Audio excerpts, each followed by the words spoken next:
देख रहे हैं ABB न्यूज। मैं नवल किशोर। आज समस्तीपुर जिला के सिलदिरपुर सुपौल पंचायत में हम आज के खास मुलाकात द्वारिका राय सुबोध उर्फ कवि जी के संयुक्त रूप से दुखित महतो उर्फ भक्तराज जी हमारे बीच उपस्थित हैं। द्वारिका राय जी पूर्व वरिष्ठ राजभाषा अधिकारी रेल से रिटायरमेंट हैं और यह भारत के चौथे लॉकडाउन के कार्यकाल में हम लोग चल रहे हैं। तो हम अपने दर्शकों से ABB चैनल के तमाम दर्शकों से इनके साथ कोरोना से संबंधित जितनी भी समस्याएं हैं कवि के माध्यम से लोगों तक संदेश जाए। मैं द्वारिका बाबू और दुखित जी को अपने चैनल ABB न्यूज में स्वागत करते हैं। सर, सबसे पहले अपने दर्शकों को मैं बताना चाहता हूं कि आप अभी तक लोगों के बीच जो सेवा की है सभी के माध्यम से, सर्विस के माध्यम से, आप अपना परिचय हमारे दर्शकों को पहले बताइए। मैं द्वारिका राय सुबोध हूँ और यहीं सिलदिरपुर में मेरा निवास है। बंदला परिसर में सुबोध वाटिका बनाए हुए हैं, हमारी परिवारी है और अपनी पत्नी के 2010 में निधन के बाद 2013 में हमने एक उनके नाम पर राम दुलारी साहित्यकार मंडल की स्थापना की। उसकी हर महीने नियमित रूप से कल से अभी तक बैठक करीब 280 के नाम पर होती रही है। साल में 16 दिसंबर को एक बृहद उनकी पुण्यतिथि मनाई जाती है बृहद रूप से, और हर महीने जो गोष्ठी होती है उसके अतिरिक्त जो बड़े बड़े साहित्यकार हुए हैं, महापुरुष हुए हैं, उनकी जयंतियों का मनाने का सिलसिला है। इसके दौर में मैं जीवन में 1900 आया था वाणिज्य विभाग में रह के। उसके बाद राजभाषा विभाग में 1977 में आया, तब से उसी विभाग में रहा और वरिष्ठ राजभाषा अधिकारी के पद से 2004 में सेवानिवृत्त हुआ। मेरा सामाजिक लगाव रहा है और साहित्य के क्षेत्र में बहुत घूमने का मौका मिला, बहुत से आयोजनों में जाने का मौका मिला, खास के यहाँ से दरभंगा जयनगर तक, बरौनी बेगूसराय से बिहार तक, पटना मुजफ्फरपुर हाजीपुर छपरा तक, गोरखपुर और बनारस बरेली तक घूमने का मौका मिला। और हमने देखा कि साहित्य से भी समाज की सेवा की जा सकती है और साहित्य समाज को जोड़ता है, इसका समाज की सरोकार है और इससे एक समाज में सौहार्द आता है। मैंने अपने जीवन में यह एक आदर्श बना रखा है कि सामाजिक जड़ता को तोड़ें और हम जो समाज में जड़ता है उसको साहित्य के द्वारा मन से मन को जोड़ें, सामाजिक जड़ता को तोड़ें। हमेशा मिलजुल कर रहने के लिए एक वातावरण बनाने का हमने प्रयास किया है। मेरी 5 किताबें कविता प्रकाशित हो चुकी है। मुख्य रूप से गीत की रचना करता हूँ। गीत में भी सामाजिक भाव होता है और हर तरह से कैसे समाज का विकास किया जा सकता है और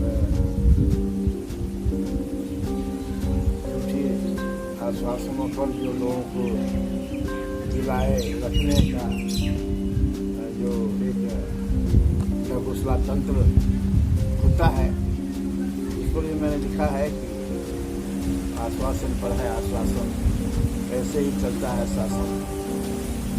फिर भी जो देश समाज है, जो अपने देश का महत्व है, जो यहाँ की प्रवृत्ति है,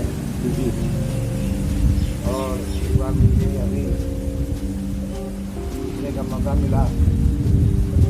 आज की जब चेतना बहुत हो जाती है, समझ बहुत अच्छी हो जाती है, तो उससे आदमी बहुत प्रभावित होता है। निश्चित है, जैसे हमने कहा है कि निश्चित है सबका हो जाना, दिव्य चेतना पाकर उत्कृत। निश्चित है सबका हो जाना, दिव्य चेतना पाकर उत्कृत। अब प्रकृति के उन्मुक्त होने पर विश्व ही तो होता है मिश्रित। तो ये प्रकृति के साथ जो छेड़छाड़ होता है और इसके साथ जो हम प्रकृति का दोहन करते हैं, यह एक अच्छी बात नहीं है। विकास के साथ साथ प्राकृतिक संतुलन को भी बनाए रखने की जरूरत है। पहले के जो वातावरण में हमारे जो हास्य कवि हुआ करते थे, गीत कवि हुआ करते थे, बदलते समय में इसका रूपरेखा बदल गया है। इसको किस नतीजे से देखते हैं? हास्य का भी अपना महत्व है और जो बहुत पहले तो हास्य कवि नहीं होते थे। इधर मध्यकाल के बाद आधुनिक काल में ज़्यादा हास्य कवि हुए हैं। इधर बनारसी हुए और लेखा बनारसी हुए और चैन है इधर हास्य कवि। तो इन लोगों ने हास्य चैन लिखा है और उससे भी एक कटाक्ष समाज पर होता है। कुछ अघटनीय घटना होती है, चाहे जो आदमी नहीं करना चाहते हैं, वैसा कुछ असंगत कार्य होता है, तो इस पर कटाक्ष के द्वारा, व्यंग और हास्य के द्वारा उसको सुधारने के लिए, चेतावनी देने के लिए एक किया भी अच्छी है। जी, अभी जो वातावरण में जो एक महामारी है, कोरोना महामारी है, आप अपने साहित्य के माध्यम से लोगों में क्या संदेश देना चाहते हैं? ये कैसे बचाव हो, इसकी रख रखाव कैसे हो, आने वाला समय इस कोरोना को क्या किस नजरिए से आप देखेंगे? कोरोना का जो वर्तमान में रूप हो गया है, इसकी तो उम्मीद नहीं थी। एक लघु रूप में ये नवंबर 19 में सामने आया कोरोना का रूप, लेकिन इसका इतना तेजी से फैलाव हुआ कि आज पूरा विश्व इसकी चपेट में आ गया है और ये घटने का नाम नहीं लेता है, बल्कि दिनों दिन बढ़ता ही जा रहा है। और विश्व के शायद ही कोई देश हो जहाँ कोरोना न हो। और ऐसी स्थिति में अब अपने देश में ये कहिए कि लॉकडाउन के 4 चरण बिगड़ गए हैं। चौथे चरण में बहुत सारी ढीलें दी गई है, बहुत सी छूट दी गई है, लेकिन फिर भी परिस्थिति पूर्णतः नियंत्रण में है ऐसा नहीं कहा जा सकता है। इसमें भी अभी बहुत मनमाने ढंग से अव्यवस्थित रूप से काम हो रहा है। हालांकि सरकार ने भी बहुत बड़ा पैकेज दिया है कल्याण के लिए, गरीबों के लिए, व्यापारियों के लिए, लेकिन इससे मुश्किलें भी बढ़ती जा रही है और अधिक और जो धंधे का व्यापार ये सब जो है ये प्रभावित है। सामाजिक जो एक सक्रियता वैद्य है। जी, बिहार में जब श्रमिक स्पेशल जो ट्रेन नहीं चलाई गई थी, उस समय कोरोना की जो संख्या थी, बहुत से जिले ऐसे थे जो नगण्य थे। लेकिन जब से भारत सरकार के द्वारा या बिहार सरकार के द्वारा जो कदम उठाया गया, श्रमिक लोग हमारे अपने प्रदेश में, अपने जिले में लौट रहे हैं। उनका जो क्वारंटाइन सेंटर में रखा जाता है, लेकिन आने वाला समय में उनकी सेहत, उनके रख रखाव और महंगाई भी, इस पर क्या करना चाहिए? यह बिहार की ही बात नहीं है, बल्कि सारे राज्यों में यही हो रहा है। एक राज्य से दूसरे राज्य में सभी श्रमिक हैं, अपने राज्य में लौटना चाह रहे हैं, अपने घर लौटना चाह रहे हैं। तो इस तरह से एक श्रमिक की भागीदारी जो होती है उद्यम धंधों में, वह जो प्रभावित होगा ही। और साथ ही जो धरने से इधर रेलगाड़ियों से भी और वायुयान से भी अंतर घरेलू विमानों से जो यात्रा कर रहे हैं श्रमिक वर्ग और आ रहे हैं अपने अपने गांव में। और खास में बिहार में के संबंध में कहना चाहूँगा कि इनके जो क्वारंटाइन सेंटर में रखने की बात है और उन पर जो निगरानी है उसमें बहुत सारी परेशानियां भी है, बहुत सरकारी खर्च भी है और साफ सफाई में भी परेशानी है। और वो एक तरह से जितनी बीमारियां नहीं थी, जितने लोग प्रभावित संक्रमित नहीं थे कोरोना से, इन बेहिसाब श्रमिकों के आने से दूसरे राज्यों से सारे के सारे आ रहे हैं। उसमें आधे से अधिक संख्या जो बिहार में बढ़ी है वह श्रमिक प्रवासी श्रमिकों के आने से बढ़ी। जी, कुछ महत्व से जानना चाहते हैं कि आप चंद शब्दों के साथ कोरोना को क्या कहते हैं?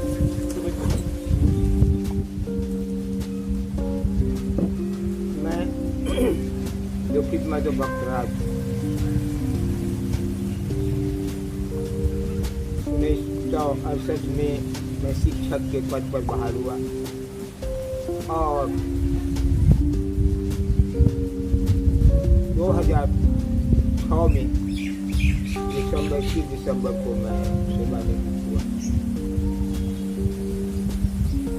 पहले मैं साहित्यिक गतिविधियों में भाग नहीं ले रहा था, इसीलिए कि मैं विशेषकर बच्चों पर ध्यान देता रहा।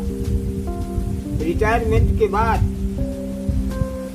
वरिष्ठ साहित्यकार श्री द्वारका प्रसाद सुबोध के सानिध्य में मैंने 1967 से साहित्यिक गतिविधियों में भाग लेना शुरू किया, रचनाएं लिखना प्रारंभ कर दिया। फल यह हुआ कि मैं 3 पुस्तकों का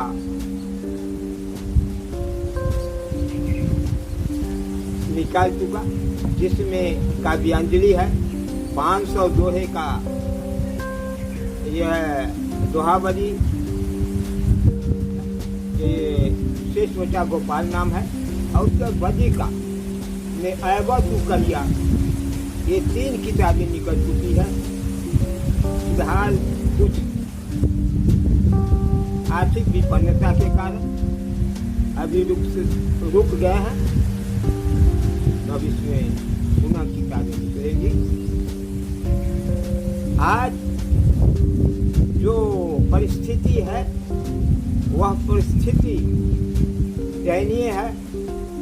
कोरोना के चलते, लॉकडाउन के चलते सारी गतिविधियां, चाहे शैक्षणिक गतिविधियां हो, आर्थिक गतिविधियां हो, सभी पंगु हो गए हैं। लगता है अगर ऐसी रवैया रही तो भविष्य अंधकार में है। पहले जिस जिला में मैं रह रहा हूँ, समस्तीपुर जिला में, यहाँ कोरोना संक्रमित लोग कम थे, न के बराबर। खासकर बिहार में भी सभी राज्यों से अधिक संख्या में लोग संक्रमित नहीं थे। लेकिन जिस दिन से गाड़ियां खुली हैं, जिस दिन से आवागमन हुआ है, सारे प्रवासियों के द्वारा कोरोना का संदेश पूरे समाज में फैला दिया गया है, जिसके चलते बिहार में भी इसकी संख्या बढ़ गई है। और इस पर हम लोग क्या करें, हमारे लोग सरकार क्या करे, उनके पास तो दवाइयां हैं नहीं, दवाइयां बनी ही नहीं, तो हिफाजत है। हिफाजत के क्रम में है हाथ धोना, बार बार हाथ धोना साबुन से, मास्क लगाकर चलना और जहाँ तक हो संयम से रहना। यही कोरोना के बचने का चंद शब्द कवि के रूप में कोरोना के बारे में लोगों से। तो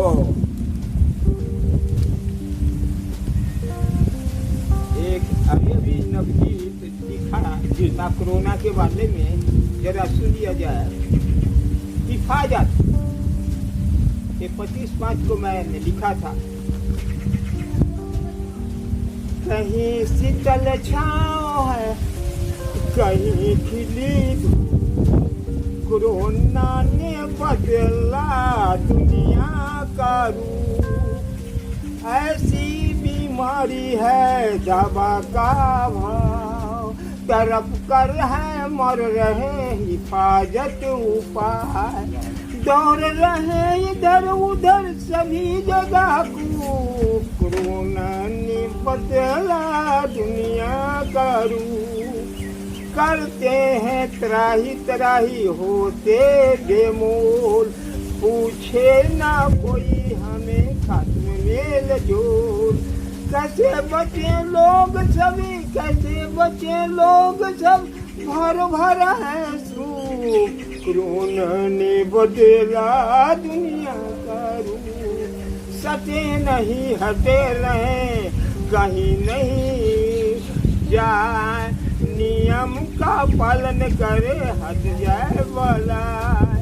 आग लगी जिंदगी में, आग लगी जगती में, लुट गया अनूप, कोरोना ने बदला दुनिया का रूप, कोरोना ने बदला दुनिया का रूप। क्या बात है, क्या बात है। चलिए मैं जानना चाहूँगा आपसे कि जो कोरोना के कारण बच्चे लोग स्कूल बंद हैं, बच्चे लोग घर में हैं, तो उस बच्चे को क्या समझना चाहते हैं कि बच्चे की पढ़ाई जो अभी बंद है, उनको कुछ शब्द। बच्चे राष्ट्र निर्माता होते हैं, राष्ट्र के वीर होते हैं बच्चे।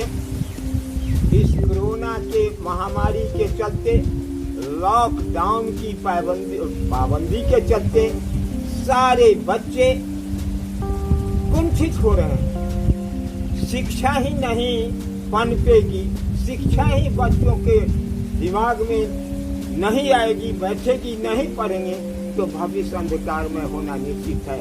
अगर इसका उपाय नहीं किया जाएगा तो हमारी संतति, हमारे देश की संतति वह पंगु के पंगु बन जाएंगे। इसलिए सरकार सचेत है, जो हम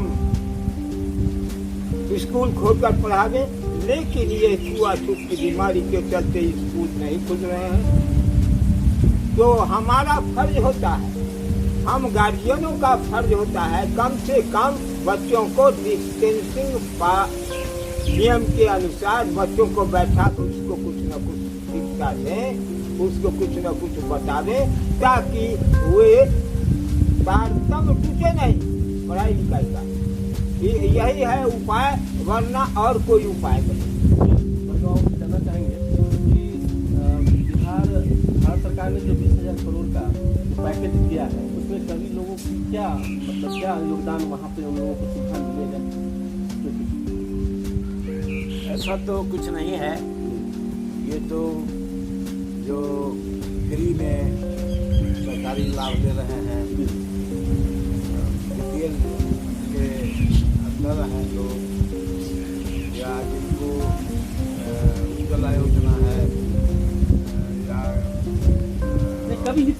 क्या इसमें कवि हित के लिए किया गया है? नहीं, कवियों के लिए जो एक 20 मैं गाना चाहूँगा कि 20 लाख करोड़ जो का जो पैकेज दिया है जी जी कोरोना के नाम पर, जी जी इसमें जो 20 करोड़ भी कवियों के लिए, साहित्यकारों के लिए, उनके लिए, और कवियों और साहित्यकारों की गतिविधि दुर्गम सिमट गई है, बल्कि कह लीजिए कि वो भी लॉकडाउन में चले गए हैं। कवि और साहित्यकार की जो गतिविधि जो समाज में घूम घूम करके जिला जवार में, राज्य के अंदर एक साहित्यिक वातावरण में, एक सामाजिक नवनिर्माण के लिए जो संदेश देते थे, जी वो सब कार्यक्रम में 3 महीने से, गत 3 महीने से सब ठप है। जो साहित्यिक गतिविधि पूरी तरह से लॉकडाउन में चली गई है।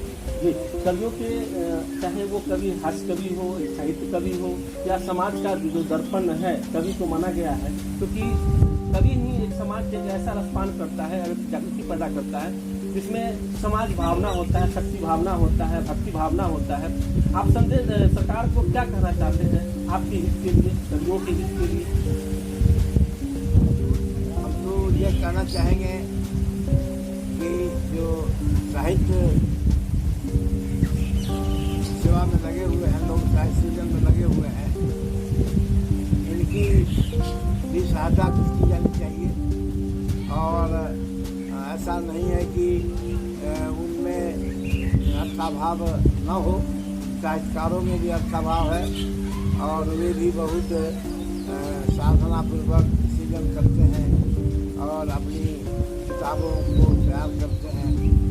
उनके किताबों के प्रकाशन के लिए भी साहित्य अनुदान दिया जाना चाहिए, और जो किताब लिख के रखे हुए हैं अगर वो प्रकाशित करना चाहते हैं तो सरकार को इसमें मदद करनी चाहिए, अनुदान मिलना चाहिए। जी आपने गीत तुम्हारे नाम का कुछ चंद शब्द हमारे दर्शकों को सुनाएं।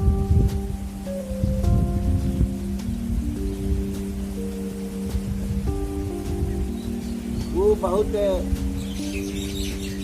पुराना प्रकाशन मेरा है, 1977 में हमने इसको प्रकाशित कराया था, गीत तुम्हारे नाम। और उसमें जो सबसे मधुर गीत है उसकी चंद पंक्तियाँ सुना रहा हूँ, है ना। वो इतना तुझमें प्रिय आकर्षण हुआ,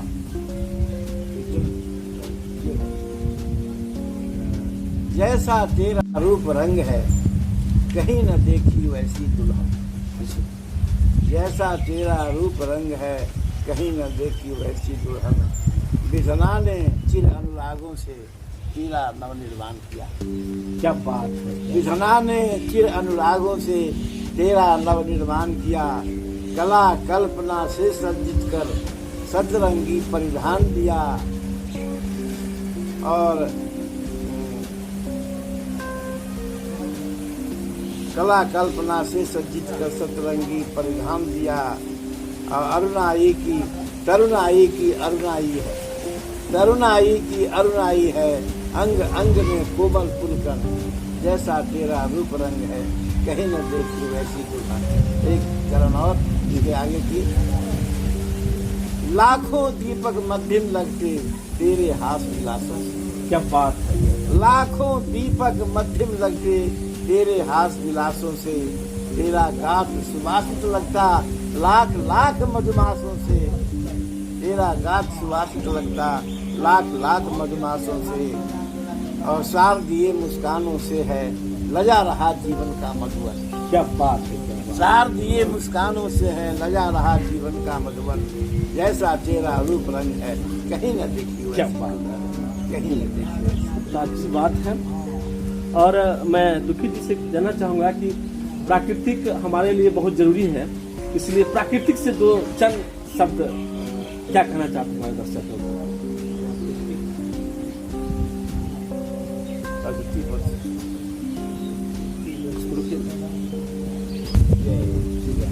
आप देख रहे हैं ABP न्यूज। हमारे बीच दो साहित्यकार, एक ने हमारे रेलवे में बहुत सेवा दिया है और एक हमारे शिक्षक हैं जो उन बच्चों को भविष्य के उज्ज्वल के लिए उन्होंने हर समय हर प्रयास किया है। अगर आप भी चाहते हैं हमारे चैनल से बने रहने के लिए तो हमारे चैनल को सब्सक्राइब कीजिए और आप अपनी हमारे कॉन्टैक्ट नंबर पे आप संपर्क कीजिए। तो मैं श्रमिक जो वनवासी हैं आ रहे हैं उन पे चार लाइन 4 शब्दों में हमारे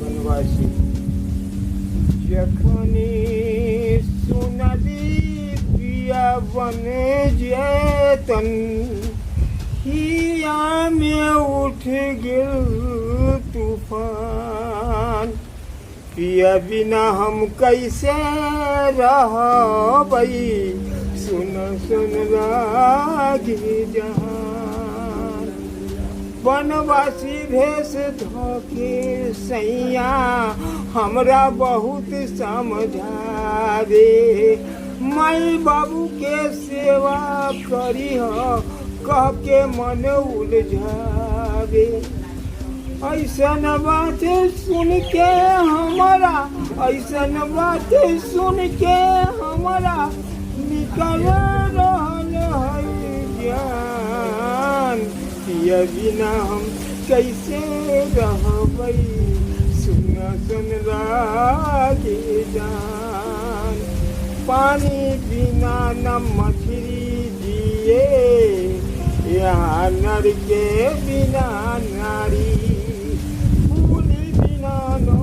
बगिया शोभे बिन राम सिया सुकुमारी तोरे संगे दुख भगवई हम तोरे संगे दुख भगवई हम ये है हमर आन कैसे रहबई सुन सुन लागे जान तू ही हमर सब कुछ हाता हम हती तोहर आधार वन में तोरा सेवा करके पाए में सुखी अपार राम लखन के संगे हम राम लखन के संगे हम तब करवई काम महान पिया बिना हम कैसे रहबै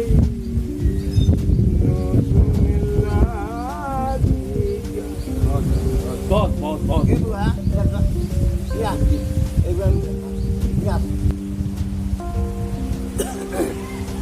कोरोना जो है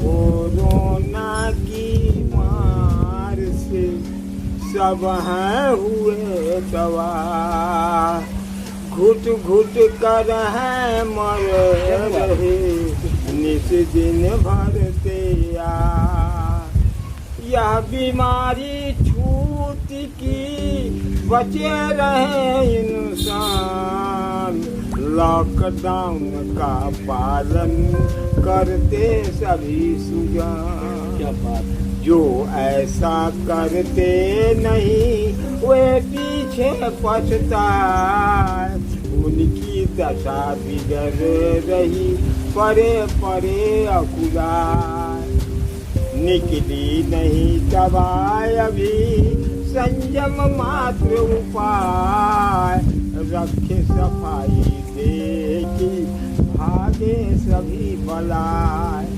बार बार जो कर रहे दूरी का अपमान जो आते संपर्क में गमा रहे हैं जान वायरस के प्रसार से व्याकुल है संसार भागेगा यह देर से रहे आपसी प्यार प्रवासी जो अटक गए भाग रहे हैं आज जांच कर जांच करवाने पर ही ये मिल रहे समाज। आने वाले प्रवासी लाते हैं संदेश, बांटते हैं समाज में कोरोना का क्लेश। आर्थिक स्रोत बंद पड़े मुश्किल में सरकार, जनता राहत पति परी दोहरी मार। क्या बात है, क्या बात है। आप सुन रहे थे कोरोना की दोहा, इसमें पूरी सारांश उन्होंने एक चैनल के माध्यम से रखा है। अब हम द्वारिका जी से सुनते हैं फुलवारी पे कुछ चंद लाइनें। कहा गया है कि भगवान का दूसरा रूप प्रकृति है और प्रकृति में ही सामंजस्य कर और इसके परिवेश में रहकर जीव जंतु मानव समाज जीवन यापन कर सकते हैं। प्रकृति से कल्याण है। तो मेरी एक कविता है फुलवारी शीर्षक से। फुलवारी जो मेरी अपनी है उसकी आज परिचय है। फूल बहुत महत्व सकता है। फूलों के हर पौधे में है बसते मेरे प्राण। फूलों के हर पौधे में है बसते मेरे प्राण। फुलवारी में जीवन जीना प्रभु का है वरदान। क्या बात। तरह तरह के जीव जंतुगण करते हैं किल्लोल। तरह तरह के जीव जंतुगण करते हैं किल्लोल। कीट पतंगों और पक्षियों के मोहक हैं बोल। इधर उधर उड़ रही तितलियां, इधर उधर उड़ रही तितलियां, रंग बिरंगे फूल खिलते जुलते हरित पत्र है। मौसम है अनुकूल। आज मौसम अनुकूल बन गया है। बहुत खुशगवार हवा चल रही है। पूर्वोत्तर में नीम पेड़ नीम का, पूर्वोत्तर में पेड़ नीम का, दक्षिण हस्तिकार, पूर्व भाग में आम्र वृक्ष है, उत्तर में कचनार। सभी दिशाओं में उड़ूल है। उत्तर मध्य अशोक, पूर्व मध्य नारियल विराजता, सम्मी का आलोक। गंधराज मौल श्री कामिनी, चंद्रकला चमेली, बादल की है बादल की है मादक खुशबू मेहंदी अलबेली। दहदा करता रहता पलाश, दहदा करता रहता पलाश। गुलमोहर है लाल, नागफनी तो हरे सदैवी, जग के सभी बवाल। रजनीगंधा की मादकता का है नहीं जवाब। रजनीगंधा की मादकता का है नहीं जवाब। अपराजिता की प्रिय नीलिमा पूरा करती पाप। केले की पौष्टिकता का तो कहीं नहीं है जोर। केले की पौष्टिकता का तो कहीं नहीं है जोर। और अनारों के भीतर में दाने हैं पुरजोर। चंपा सदा बहार खिल रहे बेला आधी रात। चंपा सदा बहार खिल रहे बेला आधी रात। अब बैगन बेलिया जटाधारी गेंदे की क्या बात।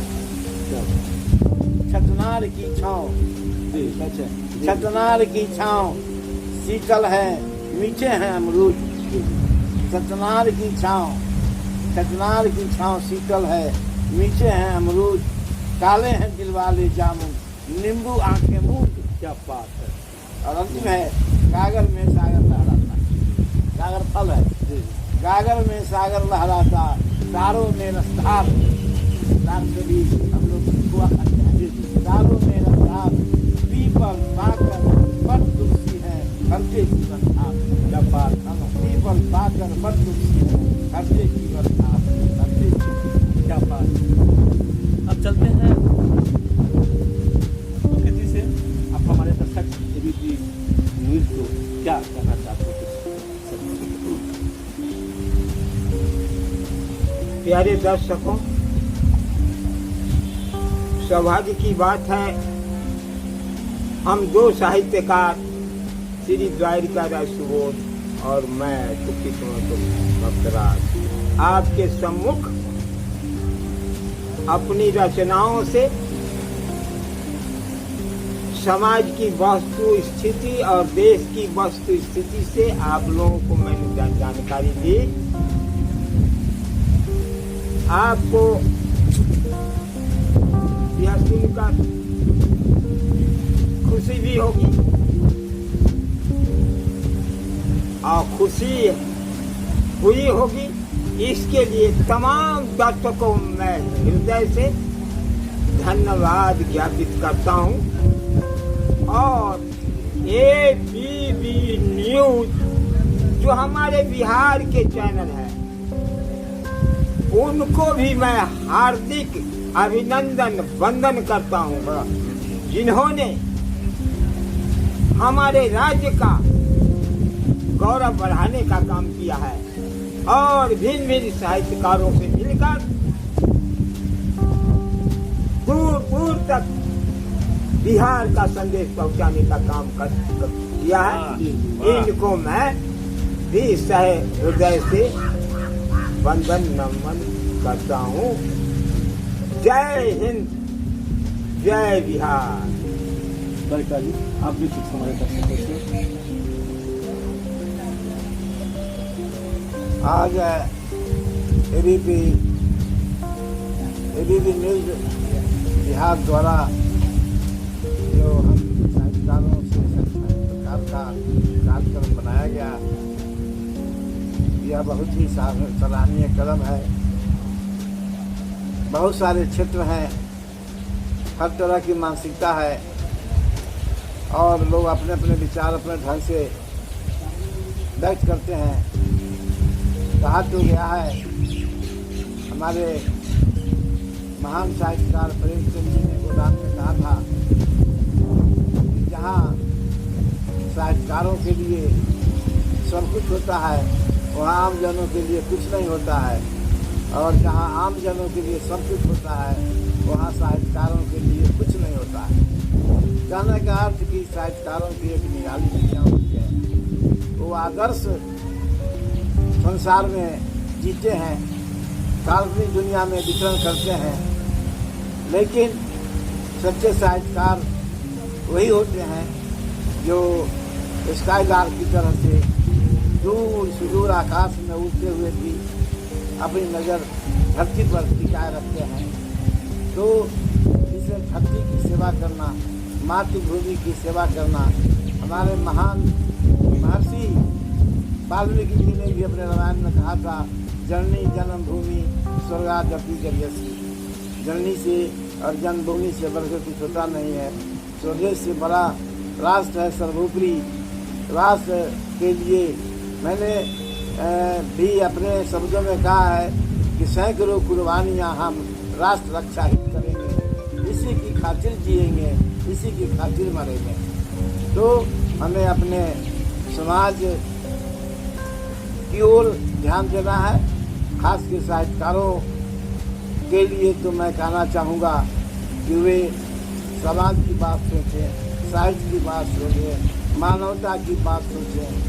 और मैं अपने शब्दों में कहना चाहूँगा कि सामाजिक जड़ता को तोड़े और दिल दिमाग दोनों को जोड़े, दिल और दिमाग दोनों को जोड़े।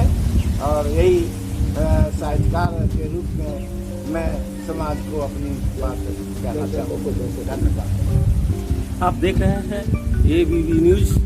आज की खास मुलाकात के मुख्य हमारे मेहमान हैं द्वारिका राय उर्फ सुबोध कवि जी, जिन्होंने रेलवे को अपनी पूरी समय दी, सेवा दिया। आज उन्होंने उसी हिंदी विभाग से लोगों को साहित्य के माध्यम से लोगों के समाज में समाज रस की बात की। साथ ही हमारे खास मेहमान दुखित महतो उर्फ भक्तराज कवि जी, जो हमारे ही समस्तीपुर जिला से के अंतर्गत हैं। उन्होंने समाज के प्रति, कोरोना जैसे महामारी के प्रति अपना वक्तव्य दिया है। मैं तमाम दर्शकों को धन्यवाद देता हूं, मेहमान को धन्यवाद देता हूं। अगर आप भी अपनी बात हमारे चैनल के माध्यम से लोगों को बीच पहुंचाना चाहते हैं तो संपर्क करिए ABB न्यूज एवं सहयोगियों के साथ। हमारे सहयोगी आशीष आर्यन आज के कार्यक्रम की धन्यवाद।